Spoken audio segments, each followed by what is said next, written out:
Hello and welcome to Chronically Cozy Business Chats. I'm Randi, your cozy business bestie.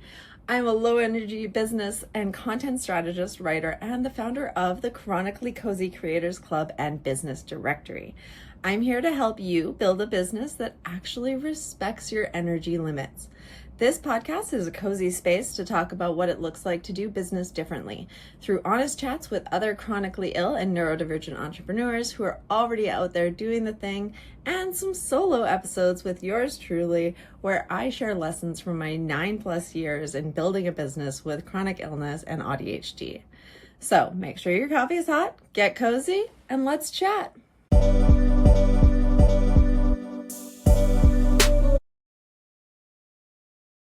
Welcome, Dr. Catrina Mitchum. I am so excited to have you here. A learning experience designer. That is like the coolest title I have ever heard. I love that so much. So I'm so excited you're here to chat with us. Welcome. Thank you. Thanks for having me, Randy. Yeah, it's so great. I love just meeting so many different people in this community and getting to hear everyone's stories. Like this whole podcast experience has been so great for that. I bet. I'm getting ready to start one for the same reason. Yay, that's so exciting. What's yours going to be called? It's going to be called Course Creation Crap. Ooh, that's fun. I love it. Excellent. Then tell us what you do. Yeah, so I help small businesses create courses like they give a shit about their clients' outcomes.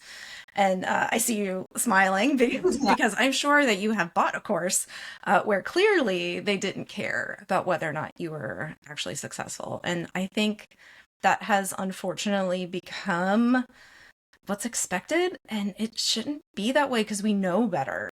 Yeah. I just like I value education so much. Um, so like the idea of just monetizing it just for like the sake of monetizing it and making money. No, it's not cool. I don't love it. How'd you get into this?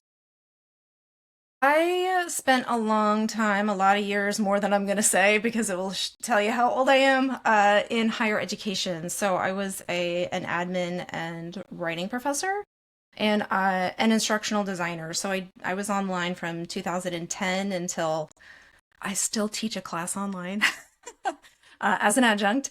Um, and I decided I needed to leave full time in part due to my chronic illness.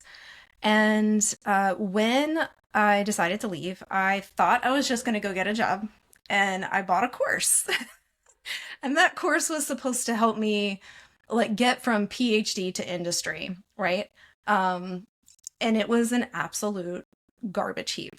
It was such a shitty experience. Things were not like I didn't know where to start. First of all, there was no like clear start here.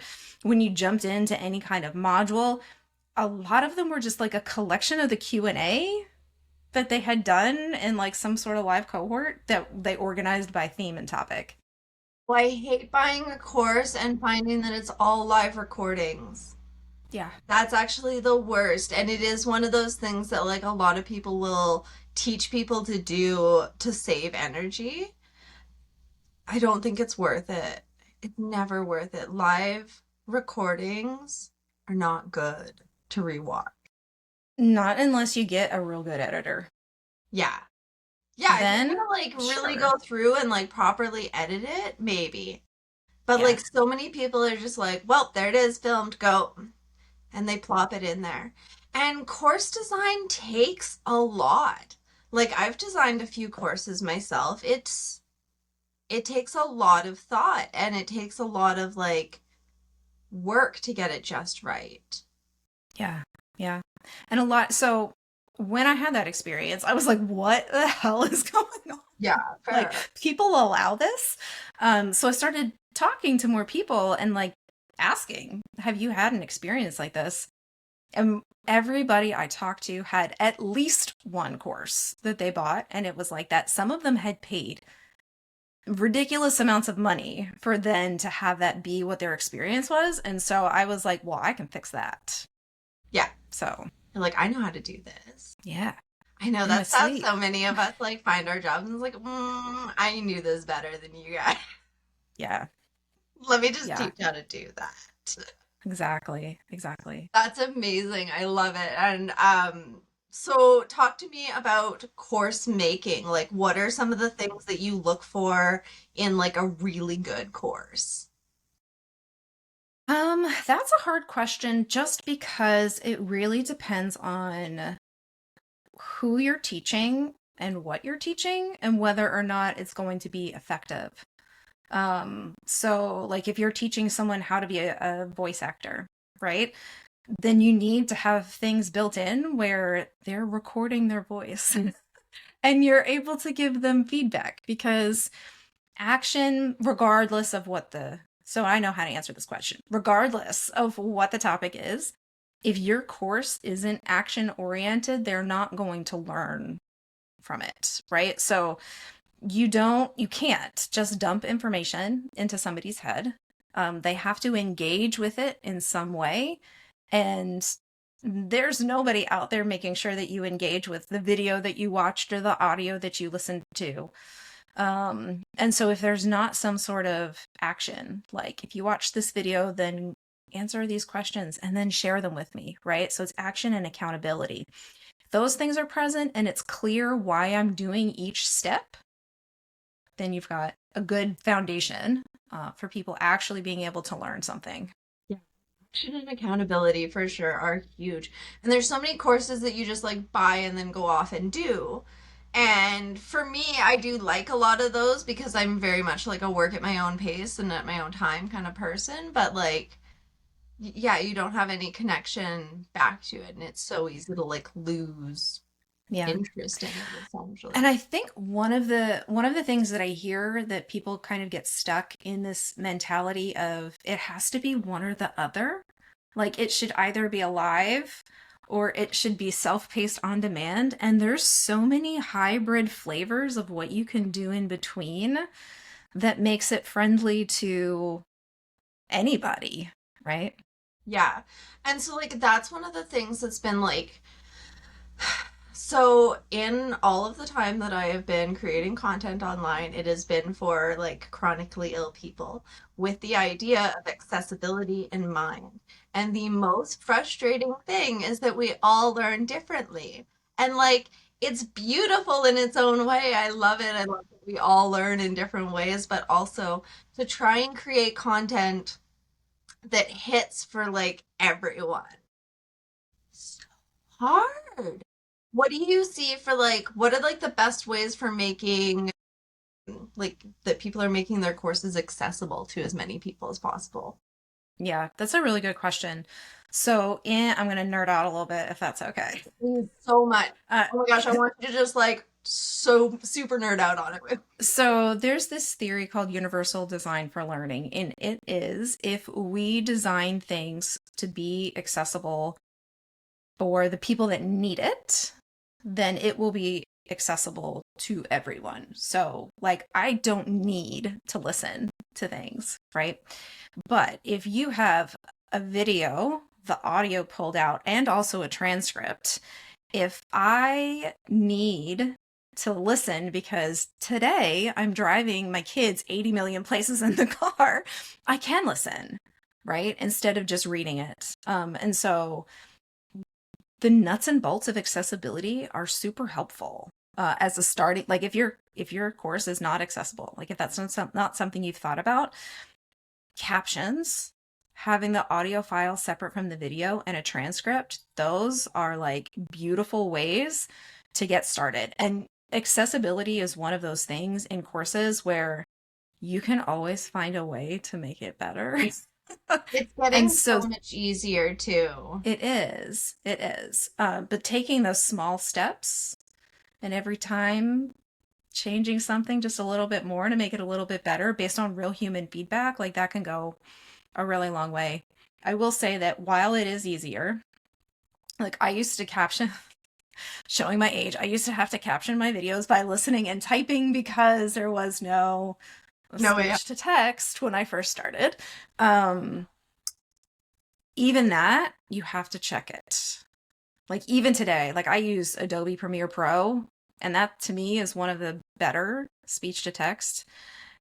And you still have to check it to make sure that it's actually closed captioned and people can read and understand what you're saying.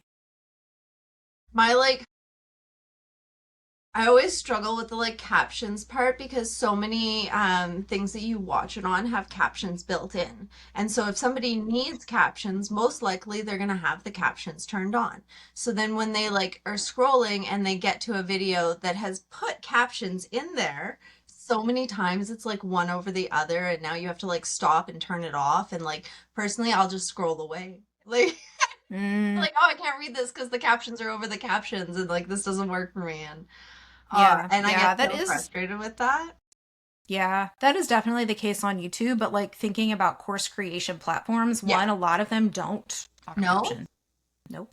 Ooh. And if they do, they are worse than YouTube auto captions, which are Well, usually not great. yeah, that's fair. Um, okay, let's talk about the course creation platforms. Which one's your favorite? They're all crap. Ah, Yep. So course creation platforms. One, a lot of them try to do a lot of different things, right? And when you try to do too many things at once, you usually end up being crap at least one of them, right? If not more. Two, they're still embedded in this idea that content equals a course. And so they're just designed as content repositories that in the worst cases like really hinder how you structure a lesson. So interesting. I will tell you that I have my own course in System.io, and it is because I can structure it so that the video doesn't have to be at the top. You would not believe how many platforms I've only seen them like force the video at the top. But for me and what I'm trying to get across in my course, it's not useful until you're going to do the thing because I'm only recording the video to show you, right? Like it's screencasting because I'm showing you how to do something. And so I want a text at the top. And it's one of very few places that would let me have full control over where and what pieces and parts belong in the platform itself. System.io. Mm-hmm. I don't know if I've heard of that one. It's you can get up to one course for free, which is also a nice benefit. Um, but I have grand plans to just make my own because they're all pretty terrible. Yeah, and I definitely like I've used a couple like buying other people's courses. And most of them like courses was a pretty loose term. They were just like essentially like content drops and like just go through it kind of thing. And they had like exactly that set up too. And getting in and out of them is always like such a pain. And like having to like have like extra signups and passwords and remember which email address. But are you like so none of the other ones that are out there like what I think school is the one that I hear the most about now. That's the one that's gotten like the most I don't know, popular or good at marketing, one of the two. School's got two things going for it. One, you can have a really cheap community. I think like it's $9 a month for like their base plan. That's nice. Yeah.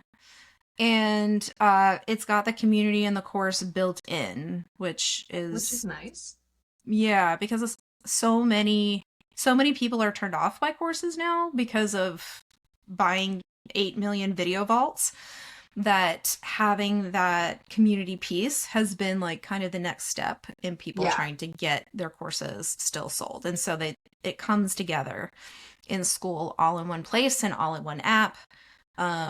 Which that used to be one of my I have lots of gripes about Kajabi, but one of my biggest gripes was that the community and the content were in two different apps uh, in Kajabi. Um, and other platforms like Circle and Mighty Networks do that, like community plus course pieces, but the course still is always, the structure is always the same. It's always, thou shalt put a video. Maybe we'll let you put text, and then there's going to be a spot for you to upload a PDF. And if you have a link, forget it. We're not going to give you a button to go to a more accessible document than a PDF, because if you haven't properly tagged your PDF and you exported it from Canva, chances are pretty good a screen reader is not going to be able to read it. And I will get off the soapbox now because I could probably just keep keep going. Hey, that's what this like podcast is here for. Like, I want you to like stand up and nerd out about everything in it. Because that's the thing that like really connects us to it too. Like, I mean, one, it's like if you want to be a course builder, you have to know that all of these things go into it. But also, if you're buying courses, you have to know what these people are like limited to. And so like that was one of the things like as I started like the more I learned about what I was doing, the easier I was on like the other people doing it, because I was like, wow, shit, this is hard. Like it's hard to find the software. It's hard to like, find and afford the software. Find the thing that's going to work with everything, integrate it with everything. It's so much. Yeah, it is. So I always, all of my clients, whether they're in the membership, the course, one-on-one, always start with what do you need first? yeah. Because every software program is going to tell you that they are the best at what they do. In fact, I have a YouTube channel, and I just did not long ago a video on how the statistics that they use on the platforms are absolute BS, because one, they don't tell you how they get these numbers. And then two, all of them end with a pitch. So 97% of students don't complete their courses. Okay, well, what are you counting as completion? One. And then at the end, they want to tell you that the solution is gamification. But gamification on top of a really crappy course design isn't going to save your course. But they'll tell you that it will. You can only accomplish it with their software because Only, of course. I love reading like roundup blogs where it's like the best software to use for this, and it's like written by like Yeah. The best software course company. software written by Kajabi. Like I Kajabi. wonder which one's your number one. Mm. I wonder how you're gonna tell me everything else doesn't quite do what you do. Like Yeah. that's so interesting. Um, no, I mean like, and knowing and understanding marketing makes so many of these things a lot easier too. Like when you know how things are being marketed to you, you can obviously like step back and be like, well, I know that's a lie. And like you can pick out like what's maybe true, what's probably not. And so much of like selling these courses and stuff like comes down to like all of that marketing and stuff like that. And it's hard. It's hard to do all of that. Do you know like of any of the like platforms and stuff like that? How are people successfully marketing courses these days? How are we selling them on it? So the folks that I know that have the best luck selling their courses, and I am going to call it luck, are people who have done the market research frequently throughout the process and asked the right questions. And so, not do you drive a Prius or how many cats do you have, but things that actually impact what kind of result they're looking for, why, and who they are as a learner, which is not something we really talk about in market research. But if you are marketing a learning experience, you better be asking, because people come with baggage. all kinds of baggage from learning experiences. I taught, when I was teaching in higher ed, I taught writing, and I cannot tell you how many people I had who were great writers and were not confident because they had a teacher with a red pen in elementary school, you know?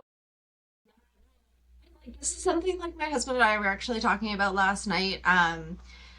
Well, I can't remember what we were watching, but they were like doing a multiple choice test where all of the answers were like very similarly written, kind of thing.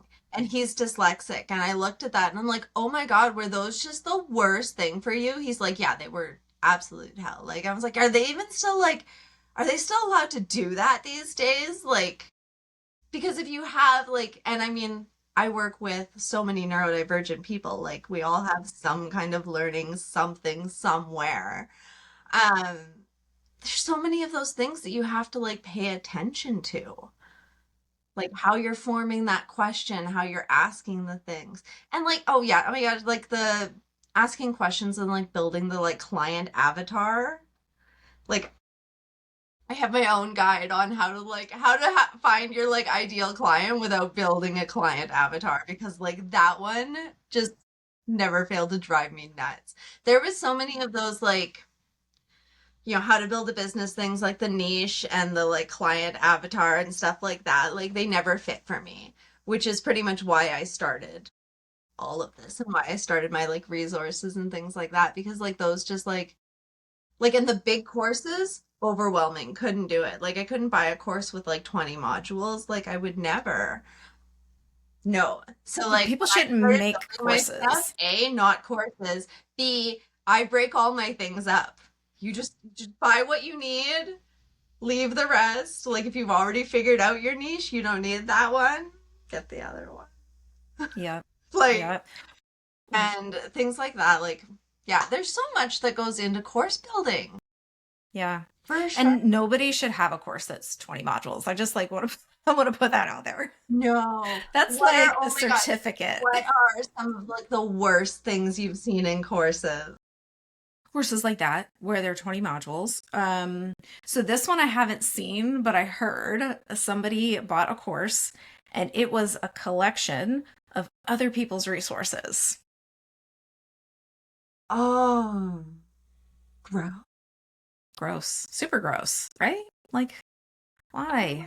Now, I've bought some that were like, they also shared like affiliate links and stuff like that, which it was like useful, but also kind of meh. Like, and it was just like, if it was like an added resource at the end, like a, hey, if you liked this, I also know of some other things you might like, then yeah. But like to use it as your course material, Yeah. don't do that, people. Super gross. So I tend to not see those kinds of things because my niche is actually people who give a shit. Like that's how I've niched because I think especially if you say that you help people with courses, like you sometimes get people who want to make six figures in 6 weeks, and that's not actually how it works, my friend. Not. That is not. And so people that come to me are either stuck or they've tried something, and so it is more of like they have too much in it typically. And I'm doing an audit, and I'm like, ooh, this could be 3 courses. Yeah. Yeah, oh my gosh, I always end up with like more information than I need and realizing that it just needs to be like more things like instead. I've got a trick for that. So if you start with the goals, like what are the goals Yeah. for the course, work backwards. Like, okay, so what's the step right before they reach that goal? And what's the step before that? And fill in the actions. So the first thing they have to do is, the next thing they do is, and only then put in the content they need to do the thing. Yeah. You will not have a bloated course. You will not have like so much content you don't know what to do with it. And it will be very action oriented and That's they'll smart. actually reach the goals. Yeah. Imagine that. The actions, for sure. And like, I think it might be like, I don't know, it's definitely the ADHD in me, like that wants to like over explain. Like I feel like everyone needs more context. I'm like, well, okay, but like if they don't know this, then maybe they don't know this step. So I have to give them more context here. Usually that is not the case. Like most of these things end up getting like trashed because I realize there's so much stuff there. But yeah, pulling back and really focusing on those actions. And that's one of the things that I've been working on with like my blog and stuff too, so that I can create the products that are really focused on the actions. Like all of my products are like they're guides, but like they're action oriented guides that give you the steps.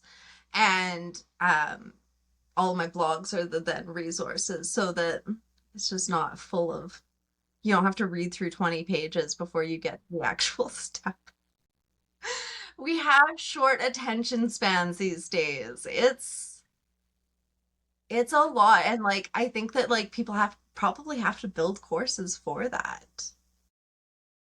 Yes, and also when I think with learning, it's not about attention span, it's about something called cognitive load. And so that's this idea, which you might be familiar with it, with the work that you do, but that's this idea that you can only hold so much Yeah. at one time, so much new at one time. And so, like, if we think about watching a movie or reading a book, like, we're not trying to hold the information, we're just getting the story, right?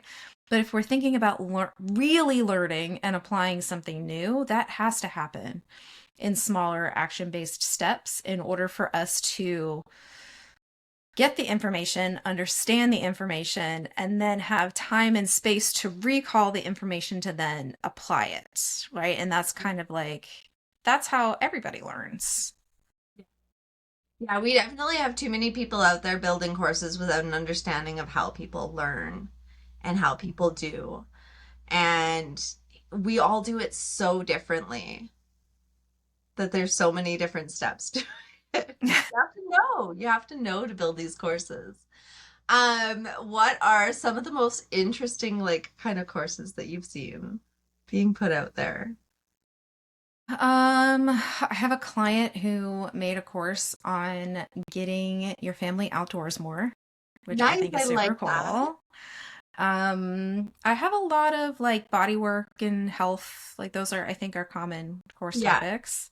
But I have someone who wants to create a dive, like scuba diving course. Like Fun. there's part of like work that you have to do that's typically like in a guide that you read Yeah. before you get in the water if you're getting a It's super boring, certification. actually.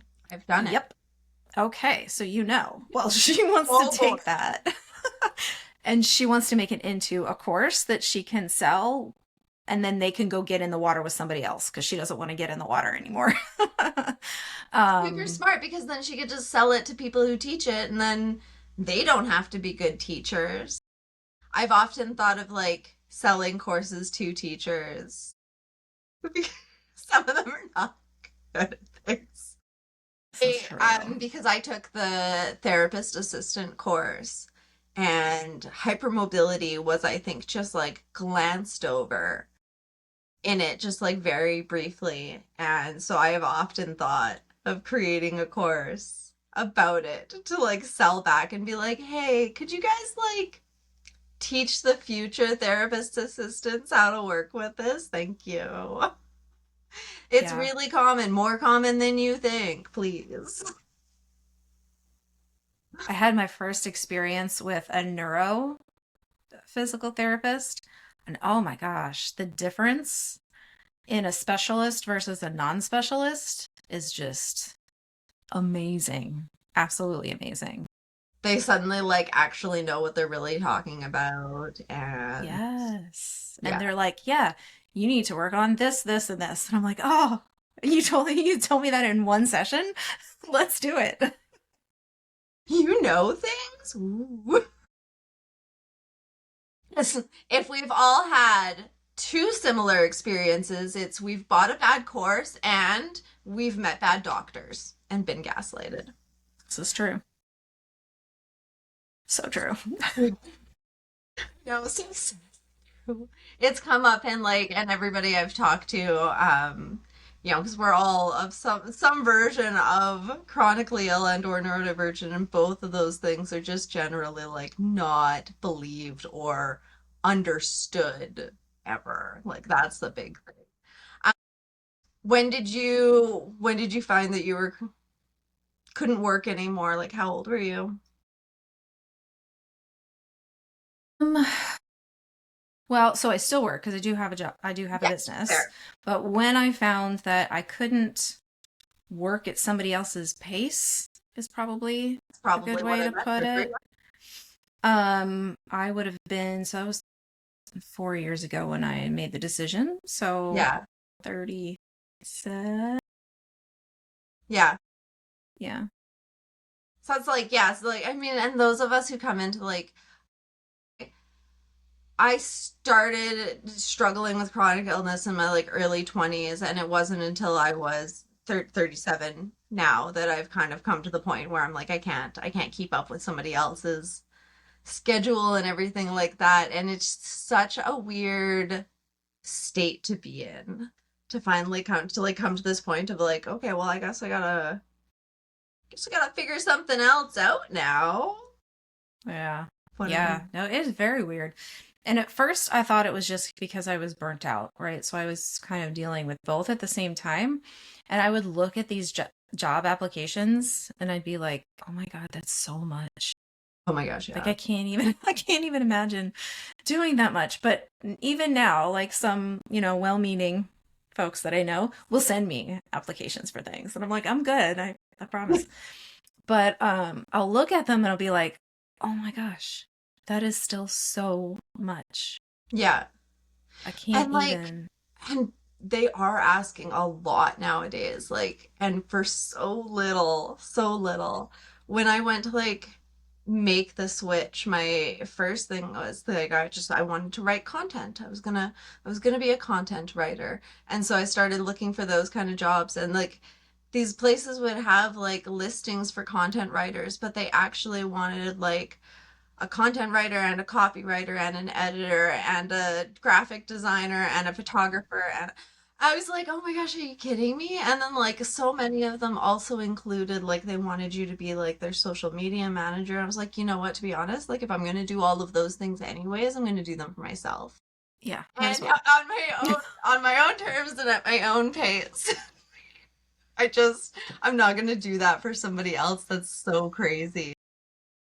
I wish I was like actually talking to my dad just earlier today, and I was like, oh, okay, well, yeah, I have a meeting at noon. And he's like, oh, okay, well, that's a bummer. Suppose meetings aren't that fun. And I'm like, no, all my meetings are fun. Like I'm like, I don't work for myself and get paid like less and put all this effort in to have unfun meetings. Like, no, True thank story. you. All of the meetings I have are fun. They're with people I want to talk to, things I want to get engaged. These are not meetings that I want to be emails. No, no, these are the ones like these are, but like I don't know. I think I've already got like 9 episodes of like stuff like currently posted. By the time this goes up, I'm gonna have like probably close to the same amount posted again. And I don't think my parents know I have a podcast, so so I felt weird to like tell them like, oh no, I'm like filming a podcast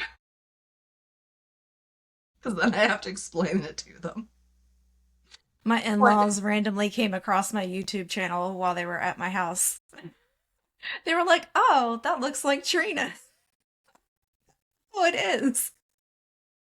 You're like, yeah, I'm just over here talking to myself. Yeah. Yeah, no, my parents don't understand what I do. This or understand what I do. I bet you get that a lot with like the learning experience designer and like having a I used to, but I feel like, and I don't know if it's because I just use the terminology in my spaces and so people get it, or if it's because I feel like we're turning a corner, right? So w- a lot of people don't trust courses anymore. However, they still want to learn. And so I didn't make up the phrase learning experience designer. It's been around for a little while, and it's a happy marriage of instructional design and user experience design. And so you're doing all of that work together. Yeah. And so I think that because the words already existed out there for it, now that people are like, okay, well, I'm tired of courses, but I do still want to, there's still things I want to do. And in order to do them, I have to learn about them.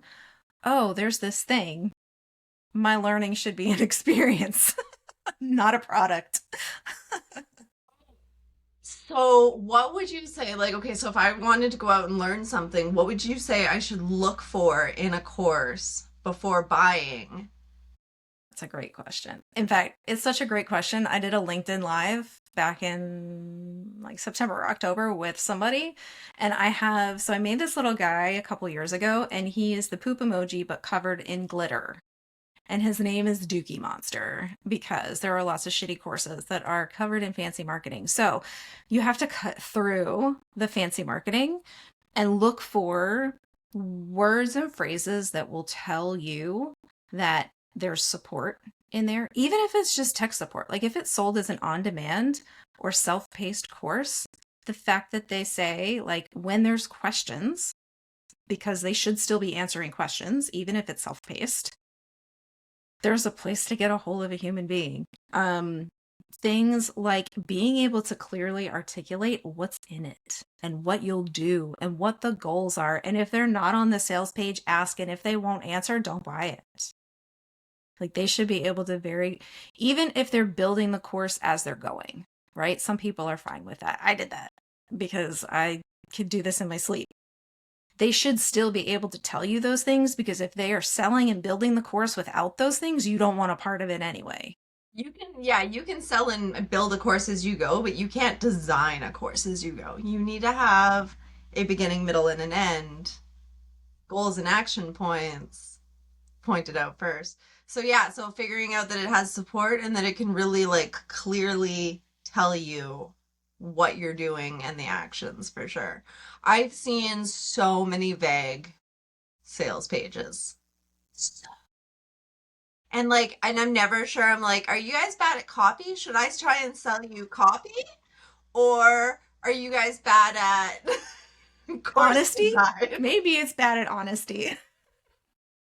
I'm like, are you guys like, are you trying to trick me or are you just bad at writing? Like, I don't know. Some people are. Is that gonna like come off in your course? I don't want to do. I so appreciate that you give them the benefit of the doubt. You know, not everybody's dumb. Some people are just bad at things. Like, It's true. not everybody. And oh my gosh, actually, like, and there's a bug on my roof. This is a thing that I come up with a lot, and a lot of people think like sales means scammy.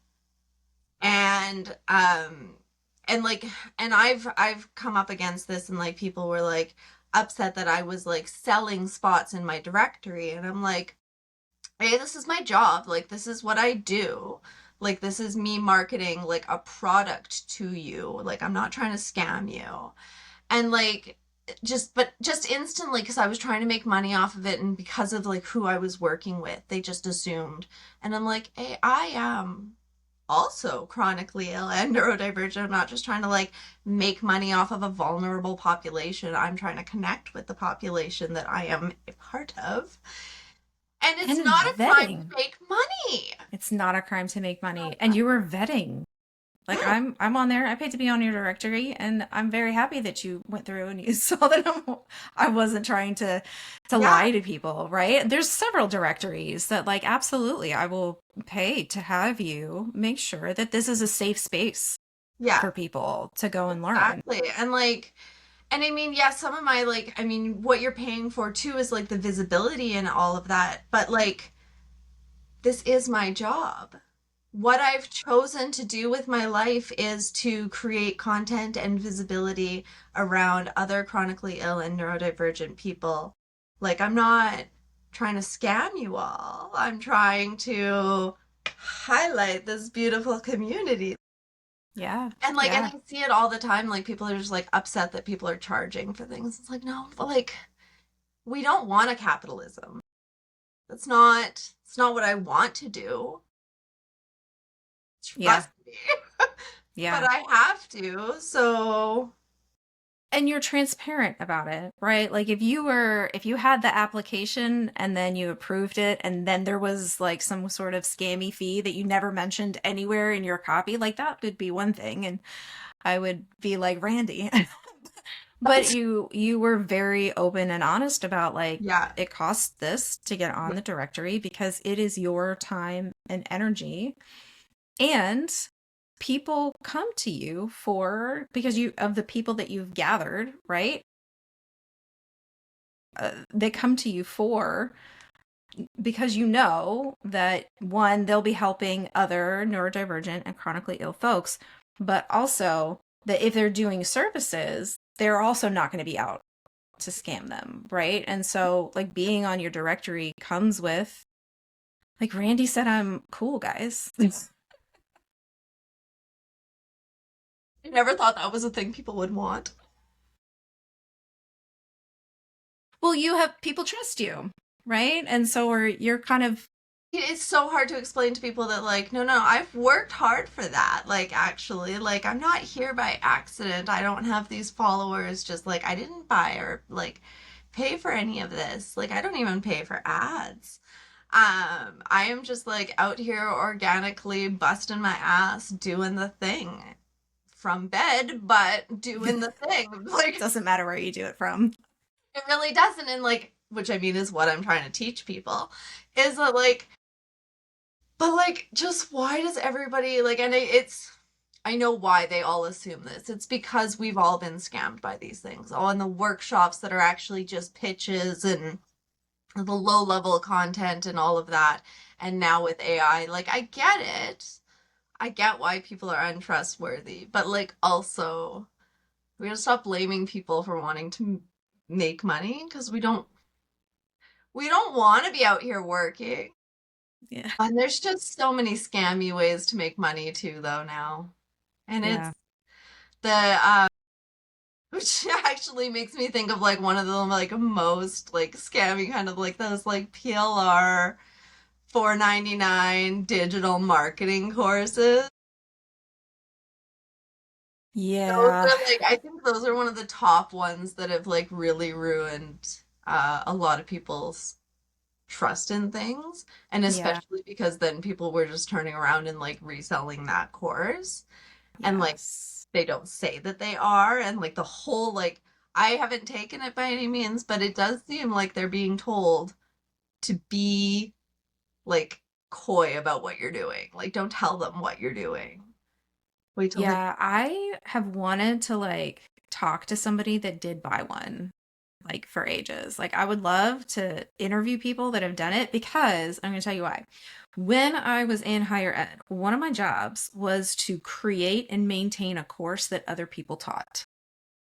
So in theory, like similar. essentially a PLR course. However, it was designed so that the teacher that took it could make it their own, Mm-hmm. right? Like insert themselves into it, put in their own examples. Yeah. The core of the curriculum, like the structure and they even had options for what the assignments and activities would be. These were writing classes. Yeah.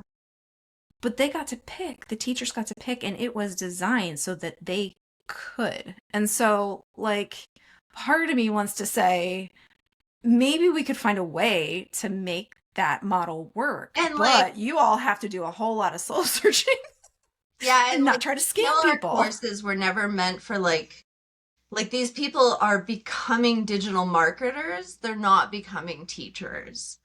And Right. like but they're still like out there teaching people how to market their courses. But like also they're not. They just I don't know, learned how to post on Instagram, film themselves driving a car with a little bit of text over it. And that's not The same. it's not marketing. And also, I don't know, there are so many of them too, like claiming big bucks. And I need Mm, to know how many of them are actually like making that money. And there's no way you're ever going to get the honest answer. But like, are you all really selling enough of these like PLR courses, $500 courses to like make $10,000? I don't think so.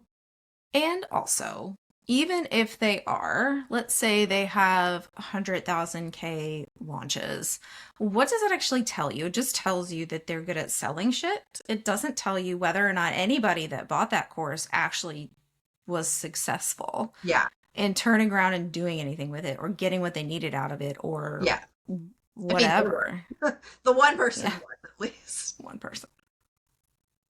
That does not a good statistic make. Courses and all. Yeah, I want to keep learning, but it is hard to like choose the courses you buy these days. You gotta really It know a is. person. And like that's kind of like the biggest thing that I teach in like if I teach marketing, it's to teach people to like or to build that trust. Build like don't just like sell a product. I'm not going to teach a person how to sell a product. I'm going to teach a person how to like build that trust with their community to create that like situation where they know and understand and see what they're going to get. And that's what we need more of, Yeah. Yeah. especially in the courses. And I feel like, so the way that I've approached it and what I tell people all the time is you don't have to gatekeep information. Like, No. there's a very, very small percentage of the population that would look at all my YouTube videos, look at all my newsletters, take those things and go make a course. Could they? Yes. Will they? No. They need the support. They need to be able to ask questions. They need feedback from a real human being in the process. I have never, will never buy a course or any real product like of any like substance from anybody who just has like a few like has their Instagram posts. No, I need there to be a website with like an about me page. I want a story. I want some blogs. I want to like or YouTube. Like I want to know you know the things that you're talking about. And then I'm gonna let you tell me how to learn it. For sure. And like that's where I'm going with my blog and with my podcast is creating that like connection more like thoroughly because yeah, I don't want people to just buy my stuff and just like not use it. That's Yeah. crappy. I don't like Yeah. that. I want them No. to like buy my stuff and find it to be so valuable that they come back to look for more and maybe they find some free stuff and maybe they connect with me and you know, I just and so many people are just not banking on that anymore. And it's unfortunate. Yeah. It is unfortunate. But I do think that like that also sets you up for people to refer you, right? And as much as like referrals get knocked, they are one of the stronger predictors of whether somebody's actually going to buy. Yeah. Anytime I've ever been like on LinkedIn or something like that and people are like, what's your main way of getting, clients? Referrals at the top and then like occasionally some other like connections to socials or Yeah. Yeah, for me it's referrals and then I get a lot of leads through my YouTube. And so yeah. I can spam. But they tend to take longer, Yeah. right? It takes longer to get them from YouTube to actually buying something. Whereas a referral, like I've had that happen in as little as 48 hours. I've had really good luck with threads lately, but Mm, beyond that, yeah, same. Threads has been the place, but that's I don't know, apparently the place that I just show up and talk. So same here. it's working for me. I never thought it would, but it Whatever works. is. It turns out I was never a person that was meant to put like a ton of strategy into my social media. It was strategy that actually killed my creativity and made it unfun and made my posts suck. As soon as I was like, I don't want a strategy anymore, I'm just going to post what I feel, everything's kind of done really well. And I'm like, somebody lied to me then. Sell you a course. Sell me a course, for sure. No, thankfully, I've never bought a course on social media. I've mostly figured that stuff out myself. And still don't. I've been doing social media stuff for like 9 years, and I I can't tell you anything of how to do stuff. It keeps changing. This How keeps does changing. Like, I do not know how people do that one as a job. If you are a chronically ill social media manager, we need to have conversations. Please check out some links below. I need to talk to somebody. I need to find out how you guys are managing. Like, are you okay? Because I wouldn't be like I just do my own social media. I could not imagine doing it for somebody else and like having to keep up with it all. It's awful. It's awful these days. Um, Katrina, thank you so much for coming and talking to me today. This has been such a fantastic conversation, and now I'm like, I want to go build my course. I've had like so many ideas in my head. Now this is like really motivating. So I know what I'm thinking of this next like week. Um, can you please tell us all where to find you? the best place to find me is on LinkedIn. I'm the only Katrina with a C Mitchum on there. That's convenient. It's super. Thanks, Mom. So contacting you on LinkedIn. Do you have a website as well? I do. It is cmlearningdesign.com, and CM Learning Design is also my handle on Threads.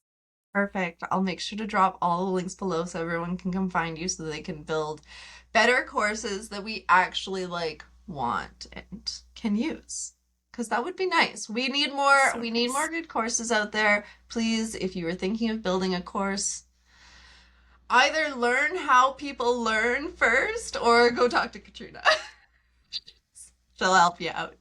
Thank you so much for coming and talking to me today. This has been super fun. Love Thanks for it. having me, Randy. Hopefully we will talk again soon. If anybody else wants to come and share their stories of building their business with chronic illness and neurodivergence, please check out the links below and I will see you next time. Bye everyone. Stay cozy.